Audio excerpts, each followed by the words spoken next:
What is up, ladies and gentlemen? Zimmy here with Digital Addict Gaming, and today we are going to discuss the top 10 most commonly used pirate classes.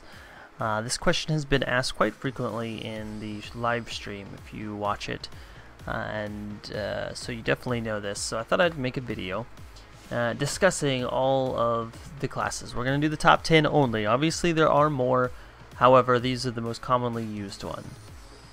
So let's go ahead and get right into it. The first class, as you see, is a Dark Runner. It's actually a very popular class. Now this build isn't so popular, and I'll kind of go into the reasons why, and we'll kind of talk about what makes this build unique. First off, the reason why people use Dark Runners is it's a boarding class. You can easily jump across from your boat to the enemy boat and initiate the fight, going for the driver, etc. Now, the reason why this build isn't very common, this is actually a build that one of my guild members specifically uses when he played Dark Runner, and it is basically the the backflip charge combo. And basically what that means is they backflip and then they cancel out the backflip in the middle of it and then charge, which cancels the backflip, you charge, which immediately stuns the target or trips the target. And then you go into an instant Sunder Earth and Whirlwind. At that point you can then throw up your Stalker's Mark, and if you don't already have it, and then Overwhelm to knock them down, and continue your Burst, which would be Precision Strike, and then your Shadow Smite. This also build decides to use Rapid Strikes over Triple Slash. The reason why you use Rapid Strikes over Triple Slash in this build is because it's more sustained DPS, whereas Triple Slash is more bursty DPS. The reason why they're picking Rapid Strikes over Triple Slash is due to grabbing the 8th talent passive that gives you 10% crit, as you can see right here. The rest is pretty common in a Dark Runner build. You have Teleport, you have Leech, and you have Shrug It Off.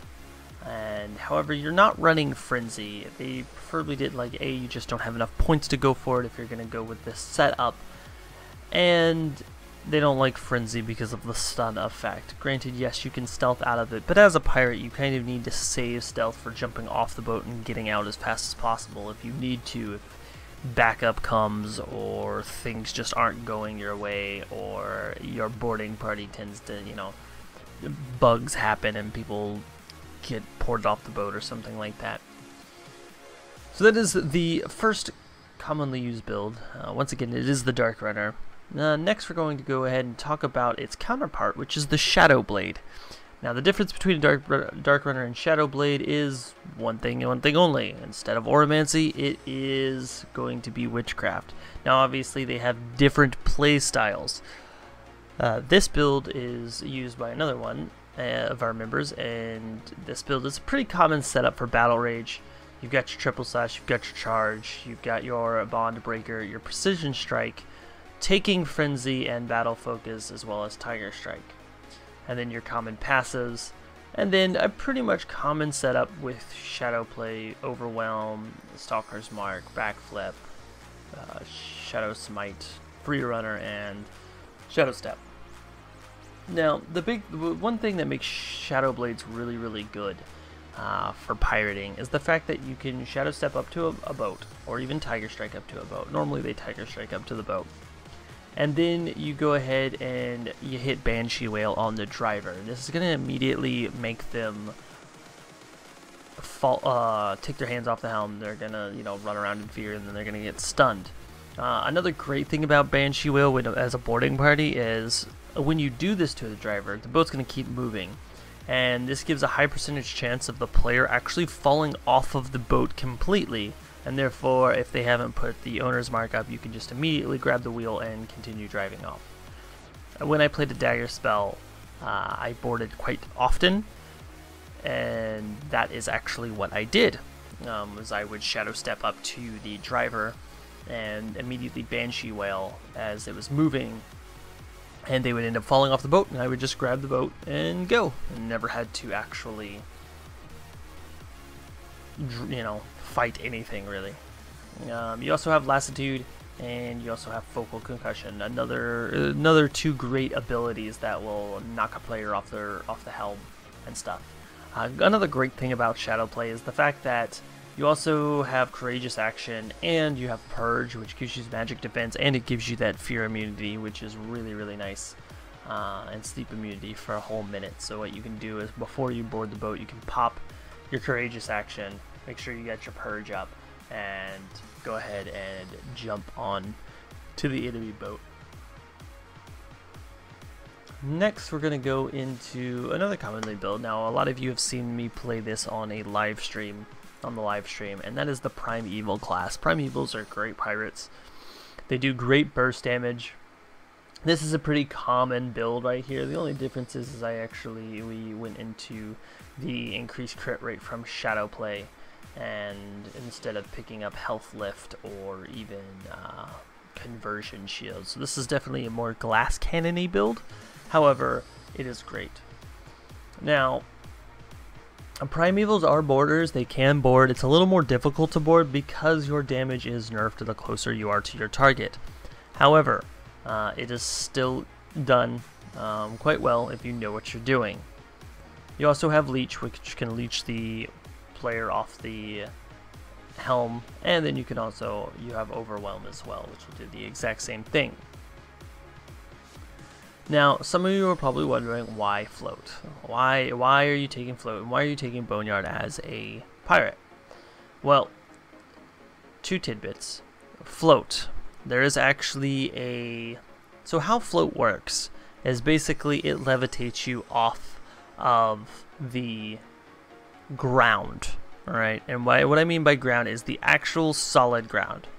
So let's take in count that if you were to be on a boat, or on the ground, you float, and you immediately float, what is it?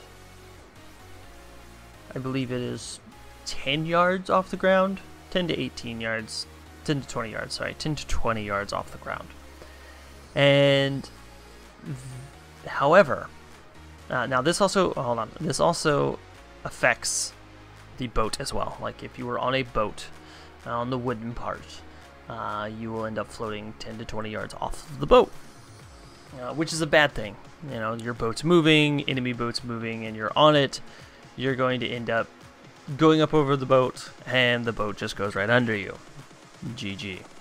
Now what? Now you're going to have to immediately break your float, and it becomes a useless cooldown. It's on 90 seconds. It's a 90-second cooldown, and it's completely useless. However, there is a trick on mini boats. Obviously a galleon, it's not going to work, but say on a clipper or a merchant ship or even a fishing boat, I believe a fishing boat has some as well, there's netting on these boats. And the great thing about the netting is yes, it is solid and you can stand on it. However, when you pop float, it actually does not register the netting as ground. Instead, what it's going to do is it's going to register the sea floor that is underneath you. This is a good thing, because what happens is you end up moving with the boat. So you'll never fly off the boat, you'll never get pushed off the boat or anything like that. You're kind of just stuck in place on top of the boat. You fly like a meter off the boat, but you not even a meter. And you just kind of go with the boat as it's moving. This adds some great strategy to things. If you've watched the live stream, I'm sure you've seen us do it, where I will stand on the netting of our clipper, and I will pop float, and when I pop float, I continue moving with the boat, and I turn into basically a primeval turret. And obviously, when we're chasing a boat down, I can be up within 20 yards, 28 yards, and I can just sit there and shoot the driver that we're following and kill him and get him off the boat. So I don't even have to board if I don't need to, as long as I'm in the right position. Other than that, that is the standard Primeval build. Some Primevals don't take Shadow Step. They'll actually drop Shadow Step and pick some other things up. But I do believe fully in that every pirate needs to have some kind of boarding mechanic if they plan on boarding at some point. It's a very great utility. Shadow Step is amazing for pirates, and if you don't have Tiger Strike or something like that, then Shadow Step is the way to go. Now, let's talk about its counterpart, Stone Arrow. Now, you guys are actually going to see me play this come live. With the new meta, the way things are, just Stone Arrow is going to beat Primeval hands down. The reason being is because most people are wearing plate and most people are going to be going defensive builds. That's just kind of how the new meta is. Primevals or any archers have a certain burst, and once they burst, that's it. Like, they're pretty much limited to a smaller amount damage range. That being said, if you don't kill someone within the burst, your chances of surviving becomes a lot lower. So, going up against all these defensive builds and going up against all these plate wearers, you're going to need something to survive, and Oromancy just doesn't really have it. You have an escape mechanism, and obviously you can teleport out and stuff like that, but to me, Stone Arrow has more surviving if someone jumps on you, etc., and you can kind of survive and get away at that point, whereas Oromancy, once your teleport's over with, and your free runner is gone, you're kind of dead. So, once again, the standard archery build. Now, unfortunately, you don't have enough points to go into the 10% crit in Shadow Play. So you do lose some damage. However, you get to pick up a lot more survivability with the defense tree. You're going to immediately pick up the max health.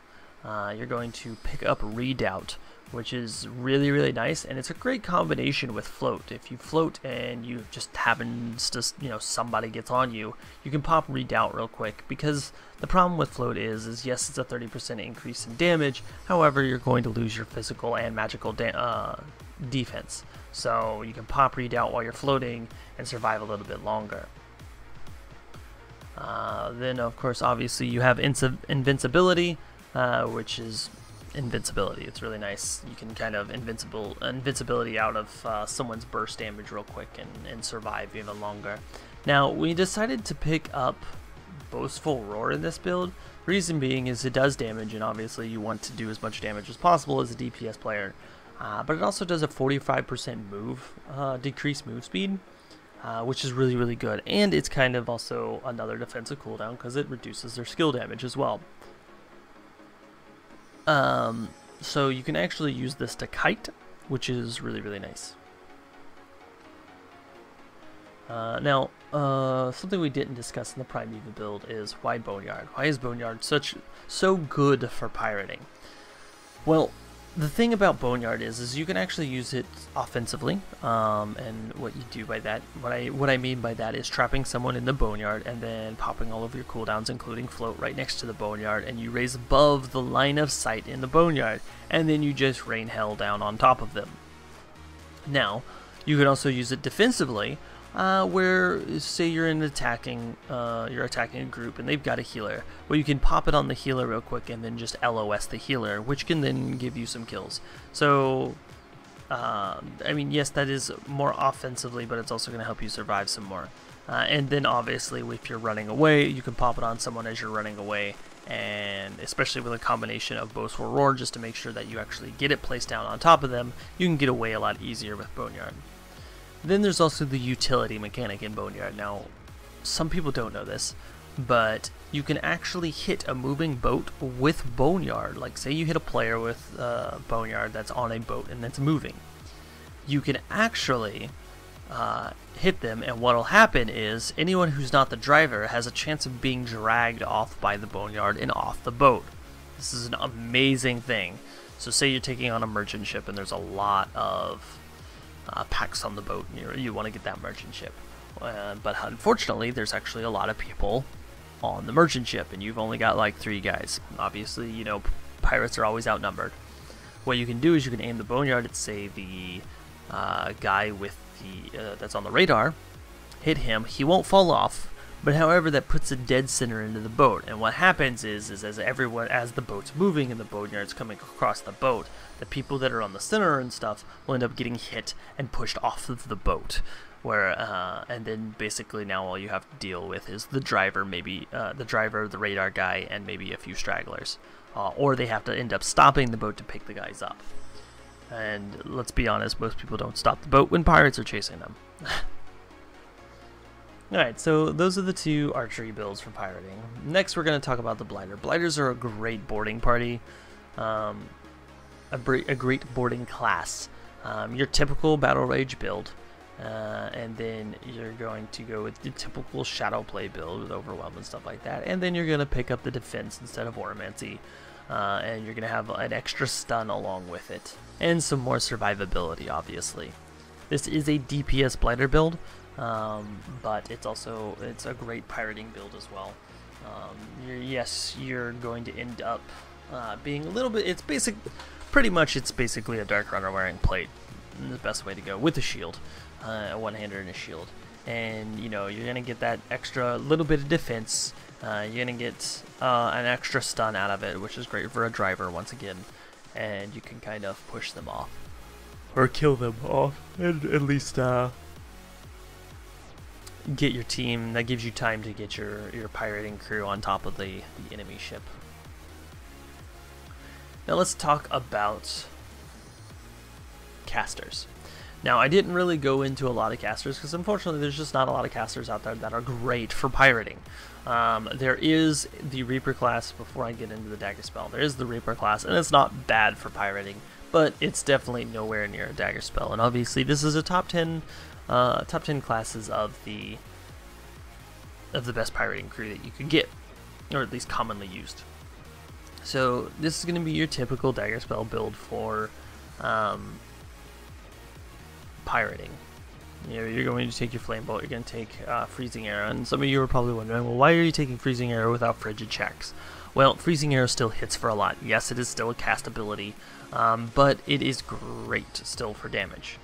Obviously, you can take Insulating Lens, Arc Lightning, and Chain Lightning, and Meteor, obviously, Magic Circle. Now, the thing about Magic Circle is to keep in mind that you won't be using it that often when you are on a boat and it's moving. The reason being is because just like most circle effects, it will end up going off the boat, and it doesn't stay with the boat. Gonna take your typical passives. And then next we're going to go with the 10 points, into Witchcraft, so you can get the instant Mud Hand and you can get the increased CC effects. So you're going to take the Mud Hand and the Inundate for the extra heal. Bubble Trap is great for pulling someone off the helm. You can use it and they'll end up just floating up into the air and you driving off. It's great. Obviously you're going to take Purge and Courageous Action. Once again, that is more survivability, so you don't get feared off the boat. Then we're going to go ahead and take Banshee Whale. Once again, great for knocking someone off the helm, or as a dagger spell you can jump in the middle of a boat and go ahead and fear everyone in the middle of the boat while your crew takes out the driver. Then you got Dahuda's Breath. Once again, you can knock people off the boat, you can knock the driver off the boat. It's just a great pirating ability. Lassitude obviously will combo with Banshee Whale or just to sleep in general for more CC, and then of course your Focal Concussion, that is going to be your stun. Once again, can take someone off the helm or just to CC another target. Now, unfortunately with Dagger Spell, you just don't have that many points. You don't have enough points to go into what you want. So what you're going to end up doing is you're going to have to switch the talents Shadow Play to basically, well, the one that you can actually change from either Drop Back to Shadow Step, depending on what your playstyle is going to need for the situations that you're going to be in. I.e., if you do not have that many borders, you're probably going to end up dropping Drop Back and picking up Shadow Step, because you're going to want to be able to get on the enemy boat.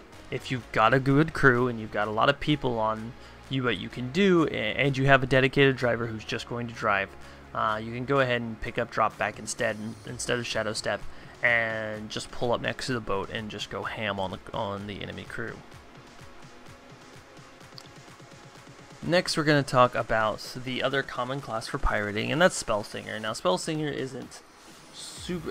is about as common as a Reaper, and I kind of had to choose between either a Reaper and a Spellsinger, and Spellsingers are more popular than Reapers. So obviously you're going to pick your normal setup for sorcery. Once again, it's going to be Flame Bolt, Freezing Arrow, and the rest. However, because you don't have that much CC and stuff, you're going to kind of want to go for the burst. So you're actually going to pick up Frigid Tracks here, so you can get that instant Freezing Arrow. Now, the great thing about Spell Slingers is they actually bring a different kind of utility, and that is some extra stuns that dagger spells don't have, and the ability to do an off heal if they need to. Normally what I would do is you can drop Critical Discord and pick up healing him. Obviously you don't have a healing weapon, that's understandable, but you're still gonna at least do a little, just add a little extra healing. And there's some times where you're gonna, you know, your crew members are only gonna survive with 50 HP, and maybe that little extra, you know, healing will work. If you don't want to do that, that's fine. You can pick up Critical Discord, or you can actually pick up something else if you wanted to. And you know, maybe go into the Shadow Play tree. And this talent here is this one talent point is basically kind of your choice in how your play style for your group is. You're gonna pick the stun though. The stun is definitely key. The one thing about this stun that's great, and I'll even discuss it when we get to occultism, is when you're in the water and you stun them with this stun, you're going to end up actually sending them, 90% of the time, you're going to end up sending them straight to the bottom of the ocean. Why it does that, I do not know, but it does it, and it's great. You can end up drowning people with it. It's pretty amazing. You're going to pick up Quick Step. It's great for swimming, gives you a swimming boost as well. You're going to pick up Hummingbird Ditty, because obviously you're not going to have that many, you're going to have more casts than you're going to have instants, so you want to go ahead and pick up Hummingbird Ditty for the 6% reduced cast time. Then you want to pick up Bloody Chanty, which is going to give increased attack speed and attack for your team, which is great. Then you're going to go ahead and pick up Alarm Call, and that'll kind of get your group out of a sticky situation when, say, they get AoE'd, you know, they get CC'd from stuns or sleeps and things like that. And then, of course, obviously, you have this one extra talent point here. You don't really have to put it in here. I feel that because you're casting a lot, you're going to end up casting a lot with this. You go ahead and pick up the decreased cast time delay and the chance of interruption. But if you don't want it, you can always drop it into, say, something like Shadow Smite, so you can kind of disarm a target or something like that, or the Free Runner. So you actually have 2 points to play around with and kind of figure out what you want to do. Next is your typical Shadow Play build with Overwhelm and Stalker's Mark. You really want to try to have Overwhelm and Stalker's Mark as much as you can when you're taking Shadow Play, because instead of doing the stun, it does a knockdown completely, and it's really nice because it's it's a little longer than the stun length, about a second longer. Next, you obviously have the drop back, which is going to get you out of hairy situations and give you the instant Flame Bolt, and then of course Shadow Step to board the enemy ship. Next, we're going to talk about the Soothsayers. There's really one good healer, the most common healer for your pirating crew. Now, I'm not saying that this is the one and only healer that will go with pirating, but it has the ability to go stealth and be with your stealth group and stuff like that, and be with your boarding party and things like that. And personally, I feel that stealth is a very good thing for healers, and they can kind of get away with a lot as a stealth user. Basically, they can sit in stealth while the crew is initiating and things like that. And then once people start taking damage, then they go ahead and pop out of stealth with an immediate heal. This is going to be your typical Vitalism tree abilities. You definitely, there's really not a whole lot you can kind of waver on, except maybe your decreased cast time and pick up, say, another renewal or something like that. But this is pretty much your basic cookie cutter Vitalism build. And what's great is you can also use Mirror Light not only for a healing increase, but you can also use it for a damage increase. Great for putting on the driver or something like that if you need to burst them down real quick. Obviously, there are arena builds that don't take revive. As a pirate, you want revive in that tree. People are gonna die. It's gonna happen. Like I said previously, you're going to be outnumbered. So you definitely want to go ahead and pick that up. Next, you're going to go with the typical Shadowplay build. Once again, like I said, as a boarding party healer, you're going to want to make sure you have Shadow Step so you can get on. You're going to go ahead and pick up the Overwhelm for a self peel. Then you're going to pick up Drop Back and Stealth. And then your typical Auramancy setup as a healer, which is going to be Thwart and Hearten, which obviously is going to reduce your cooldowns of your Vitalism skill tree. You're going to pick up the Conversion Shield. When you pop it, you get the instant cast of Anathesis. And then you're going to pick up Teleport for an escape, Meditate for mana regen, Shrug It Off for another self peel, and your health lift, obviously, for more buffs for your party. Next, we're going to go into the tanky tank classes for the pirates. Now, this is going to be your typical pirate setup. I would say your pirate tank is the Dreadnought. This is a very common one. Because it has Shadowplay in it, it has your defense, and then it has some CC with occultism and stuff like that. You're going to go with your typical run-of-the-mill stuff. Now, you've noticed in all these defensive builds that I've showed you that we don't ever take Imprison. And I'm sure you're sitting there wondering in the back of your head, why is he not taking Imprison? Imprison is amazing. Well, as a pirate, I would only take Imprison if you have the extra skill points to do it. I don't think it is, I know it's not viable as a pirate when you're on a boat. Now, there is a misconception, and somebody decided they were going to argue with me in faction chat, go figure, because, that never happens. A guy who acted like he was a pirate, and he knew that Imprison was god tier, and it's amazing. Here's the thing. If you pop it on a boat, it's going to immediately break. Immediately. Reason being is because what happens is when Imprison goes out, it needs a flat surface, and it needs a flat surface, and it needs to not also be running into anything when it tries to spawn. If it does, it immediately breaks, and now you've wasted the cooldown. For boarding purposes and getting on boats and things like that and fighting on boats, most of the time it is completely and utterly useless if you do not have the point to give away and put into it. Period. I have tested this out many times. I've had our tanks tested out. We've done it, and like I said, it just immediately breaks and there's nothing you can do about it, and it's a wasted cooldown. So, with that being said, we're going to go ahead and go for mostly your typical defense and pick up the stuns and the silences and the push away.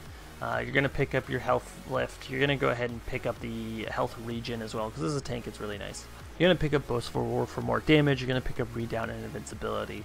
And obviously, as a Dreadnought, a lot of your damage is either going to come from Occultism or it's going to come from defense. So what you want to do is you want to pick up your passives, your common passives here, and then you're going to go ahead and pick up some more, you're going to get the defense skill cooldown, and you're going to pick up the increased health and toughness, toughen and refreshment buff.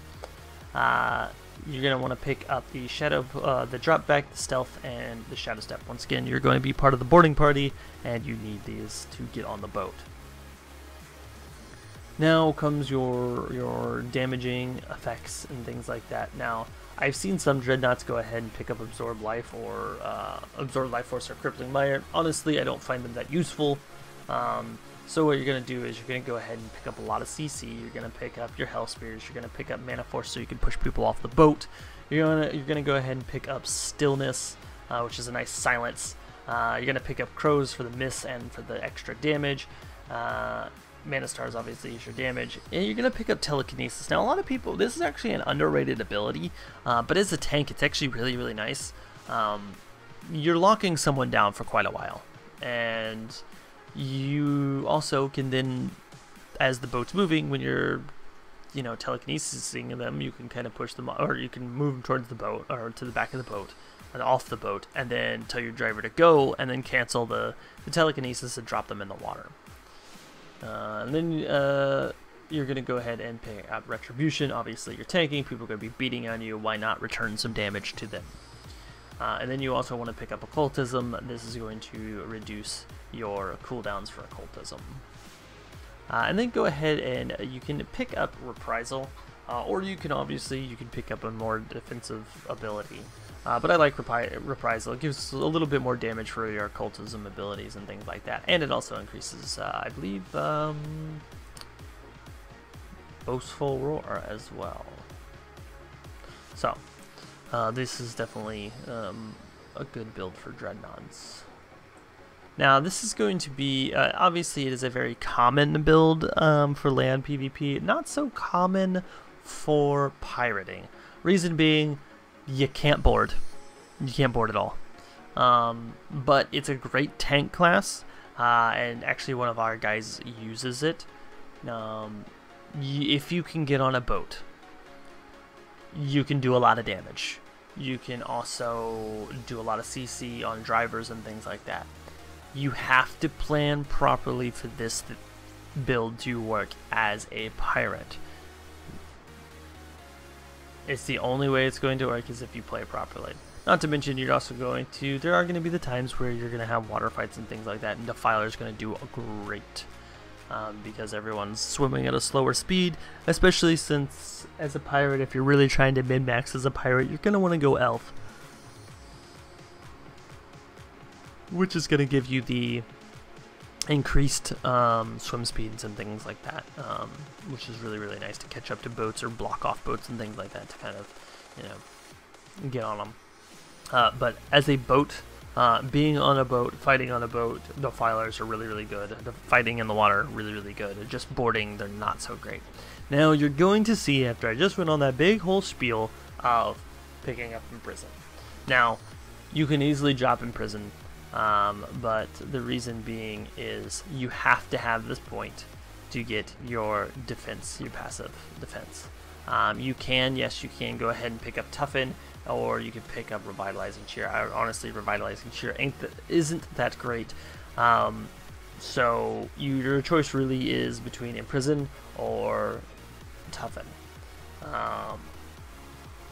This person chose Toughen, or sorry, not Toughen, Imprison, due to the fact of water fights. You can use it in the water, and it's kind of a nice way to line of sight prime evils and things like that.